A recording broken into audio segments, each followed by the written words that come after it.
de garder votre position comme ça. OK, on collabore. On collabore. Oui. Regardez la position, vous la gardez comme ça. Ça marche? C'est pire de faire ça. Je suis pas capable, c'est comme ça. C'est Monsieur, deux fois, c'est pire. la réduction exige ceci. Alors, je mets mes gants. Et puis, on va procéder au plat. Il faut collaborer, hein?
La scène que vous venez de voir aurait pu être tournée dans n'importe quelle salle d'urgence du Québec.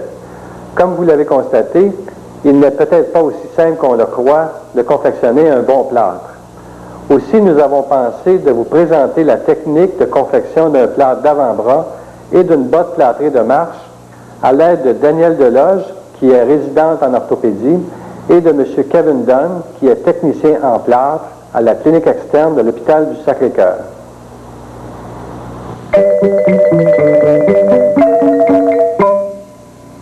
On prend une stockinette de 3 pouces, on fait un trou pour le pouce.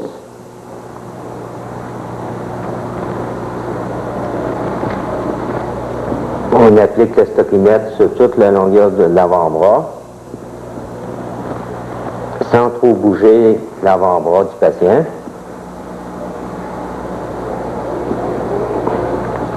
On prend un feutre, on lui met ça au poignet. On va prendre la ouate de 3 pouces pour lui appliquer. On commence au poignet. Après ça, on fait un tour dans la main en déchirant la ouate de moitié pour ne pas en mettre trop large entre l'index et le pouce. On descend vers le coude. On passe la stockinette toujours bien droite, puis en laissant aucun pli dans la ouate.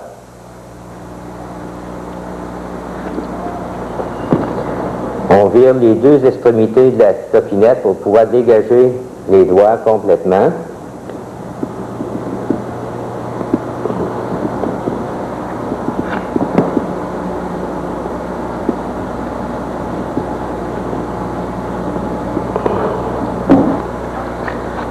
Quand on a un surplus de stockinette, on la coupe pour ne pas faire un plâtre trop gros. Après ça, on applique le plâtre. On prend du 3 pouces pour un avant-bras, 2 rouleaux. On trempe ça dans l'eau.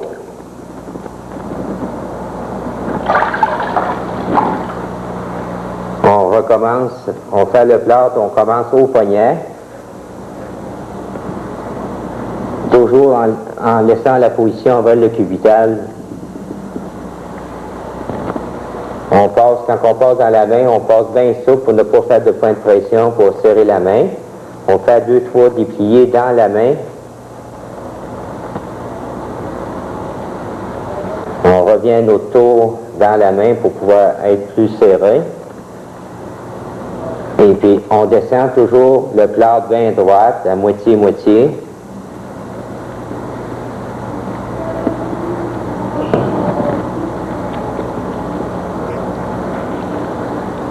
Avec le deuxième rouleau, on commence vers le coude. On fait un tour séculaire complet Et puis, après, on commence à remonter vers le pouce. On fait un déplié sur le dessus de la main pour pouvoir faire un peu plus épais, là, pour ne pas qu'il se brise. On passe un autre tour dans la main. Et puis on vient finir vers le coude.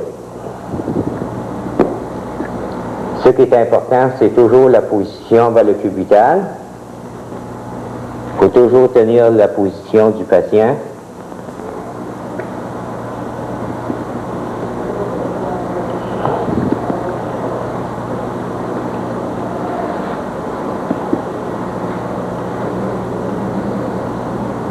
Entre l'index et le pouce, il faut replier ça en rond pour ne pas que ça le blesse.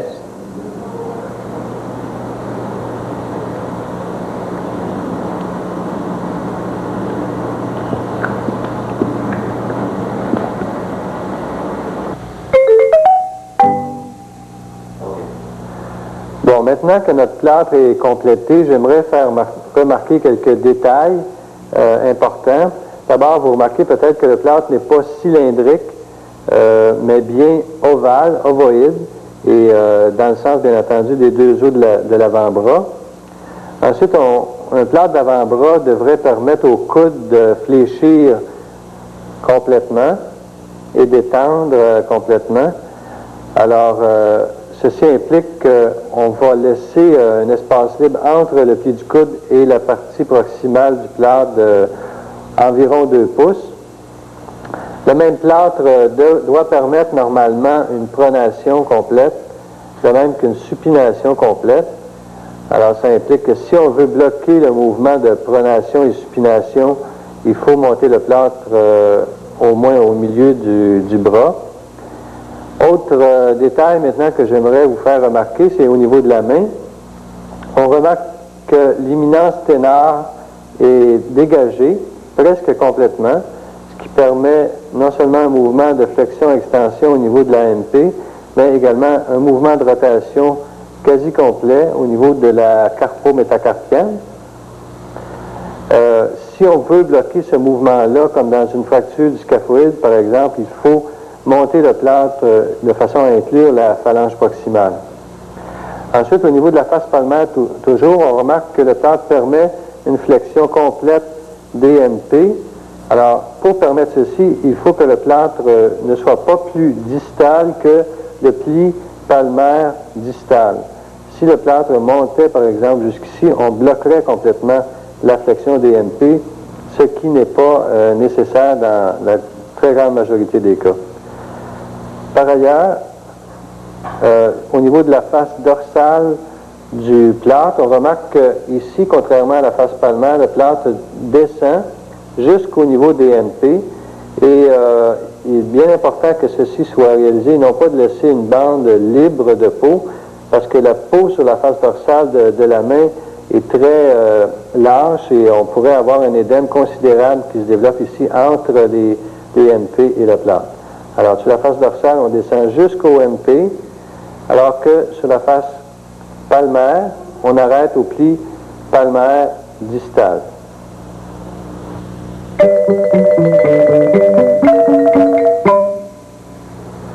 Pour faire un plâtre, on a besoin des mêmes éléments toujours. D'abord, je vous conseille de mettre des gants de caoutchouc. Ça facilite beaucoup le travail et ça raccourcit le temps de nettoyage après. Ensuite, il est nécessaire d'employer une stockinette pour tous les cas. Alors ici, nous allons vous démontrer une botte plâtrée et il s'agit d'une stockinette de 3 pouces de largeur.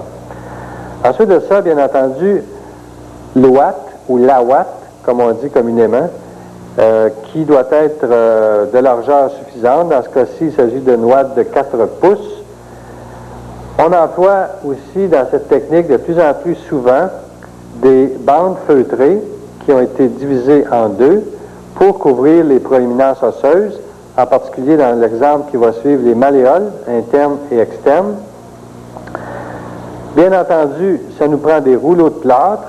Alors, dans le cas présent, on utilise un rouleau de 4 pouces pour le début, et ensuite 2 rouleaux de 6 pouces chacun. pour faire la majorité de la botte plâtrée. Encore dans le cas de la botte plâtrée, on utilise également des bandes de plâtre.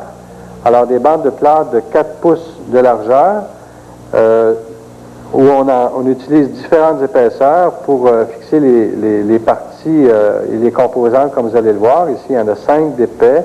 Ici, c'est 2 bandes d'épaisseur. Finalement, dans le cas d'une botte plâtrée de marche, on va utiliser un talon, comme celui-ci, et on vous conseille autant que possible d'utiliser un talon à surface relativement importante, plate ou plane, ce qui permet un appui meilleur et moins de dérapage, et encore une fois du plâtre pour fixer ce même talon. Alors maintenant, Daniel et Kevin vont nous démontrer la technique de réalisation d'une botte plâtrée avec talon.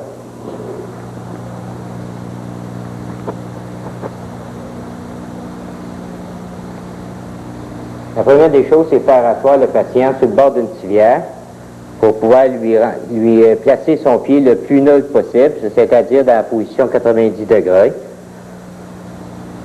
On applique la stockinette.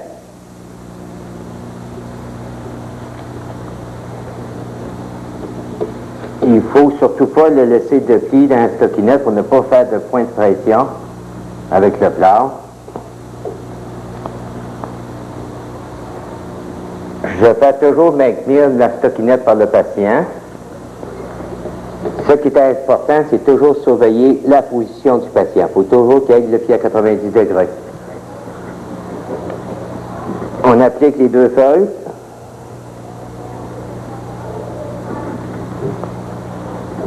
On applique la ouate. On commence à la cheville. Toujours assez bien serrer la ouate. Il faut tirer la stockinette pour ne pas qu'il y ait de pli. Toujours le patient, il ne bouge pas.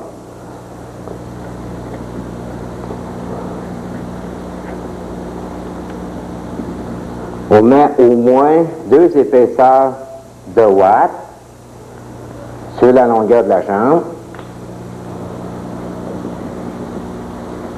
En haut de la jambe, au genou, on applique quelques rangées de watts de plus pour ne pas qu'il y ait un point de pression mécamache. On trempe le plâtre.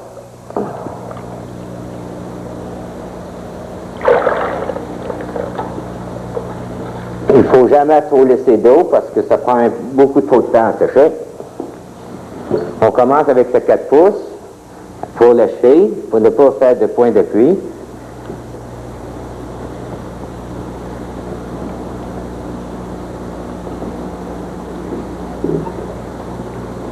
Quand on tourne le plâtre, il faut toujours tourner le plus droit possible pour ne pas qu'il y ait de pli, pour qu'il y ait de danger pour le patient.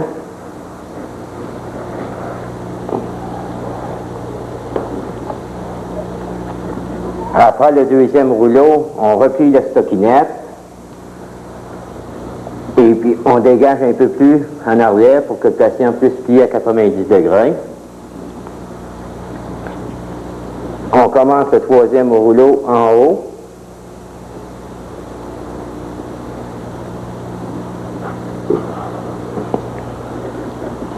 Il faut quand même toujours maintenir une bonne pression sur votre plâtre.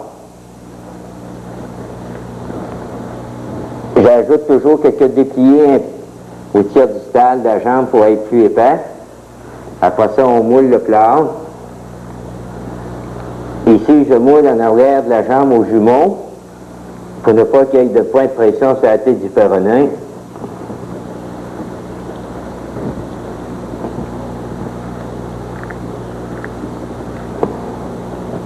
Toujours mouler dans le même sens qu'on a roulé le plâtre.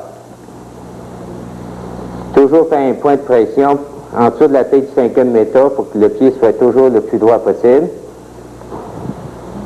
Jamais faire de point d'appui sur les malléoles.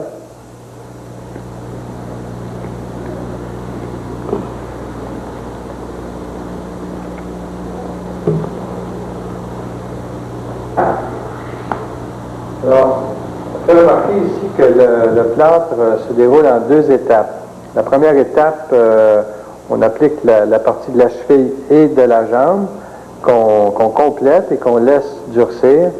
Et par la suite, on va procéder à l'application de la partie plantaire avec le talon.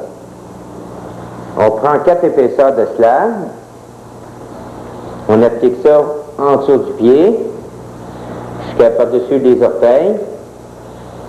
On replie pour pouvoir dégager les métas. On replie la stockinette.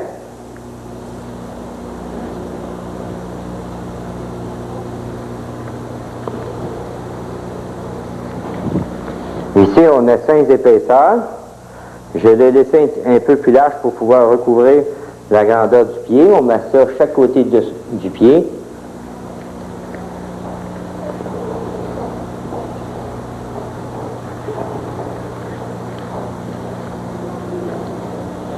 Le surplus, on le met dans l'arche pour pouvoir combler. On applique ce talon. Il faut qu'il soit droit dans les 2 sens, qu'il soit à 90 degrés.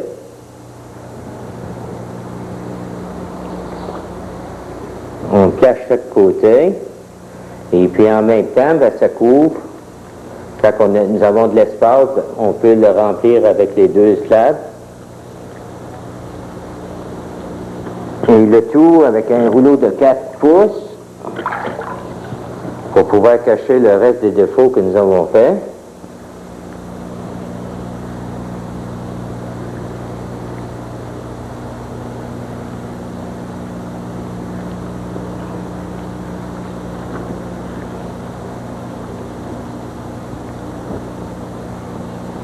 Ici, en arrière, on applique quelques dépliés, parce que c'est ici qu'il n'a le plus besoin.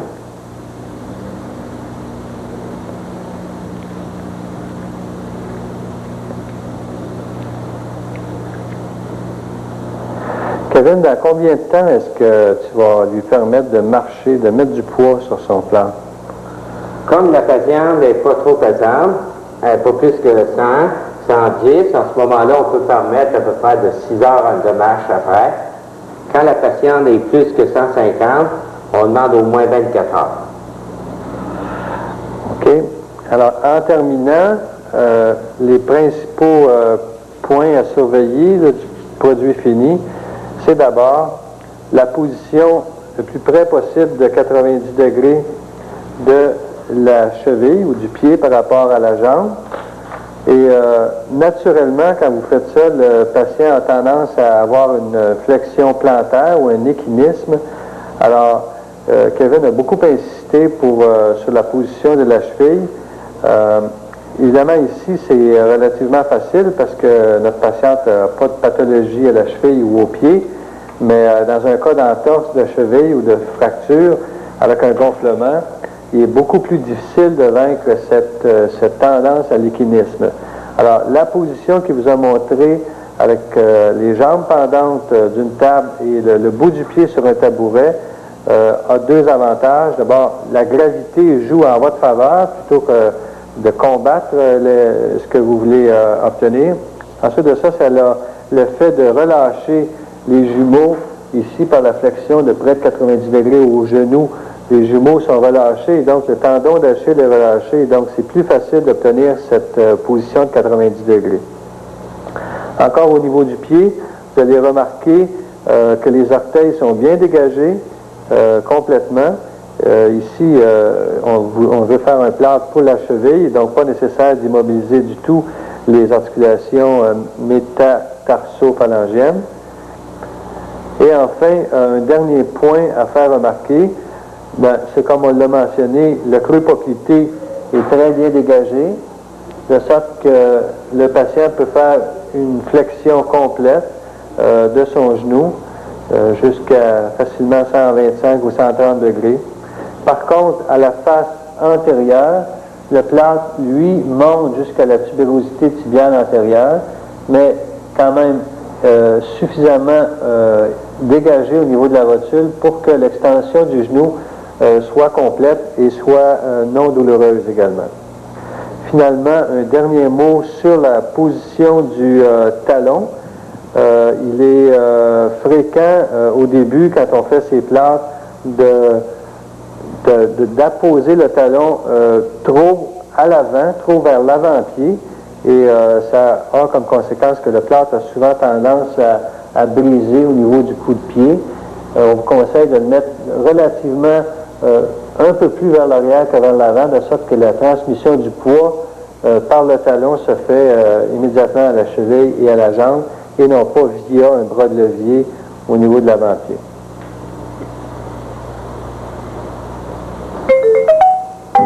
Nous allons maintenant vous démontrer la technique d'exérèse des plâtres sur l'avant-bras et sur la jambe. Alors, Kevin enlève d'abord le plâtre au niveau de l'avant-bras. Vous remarquez qu'il utilise donc la scie oscillante, et le mouvement se fait d'abord en tirant vers soi, puis en approfondissant ensuite et en repoussant la scie, jusqu'à ce que le plâtre soit défoncé. Évidemment, le plâtre est recouvert à l'intérieur d'une couche de ouate, ce qui devrait garantir que la peau du patient ou de la patiente n'est pas lacérée par l'instrument. Mais il faut quand même être prudent avec cet instrument, puisque si on insistait un peu trop, on pourrait sans aucun doute faire une lacération cutanée. Il est également important, comme vous l'avez noté, de pratiquer le trait de scie sur le plâtre à un endroit où il n'y a pas de proéminence osseuse, autant que possible. Maintenant, à la jambe, le trait principal se fait sur la face antérieure et sur la face dorsale du pied.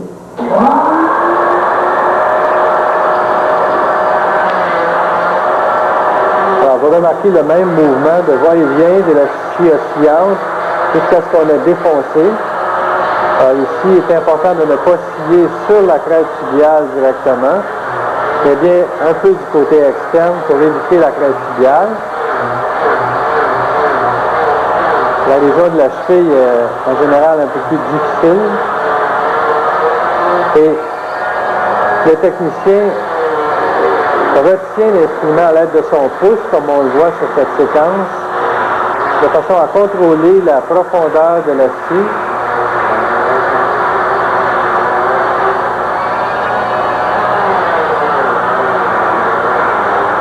Alors, toujours le mouvement de va-et-vient en approfondissant de plus en plus jusqu'à ce qu'on ait atteint la région de la ouate.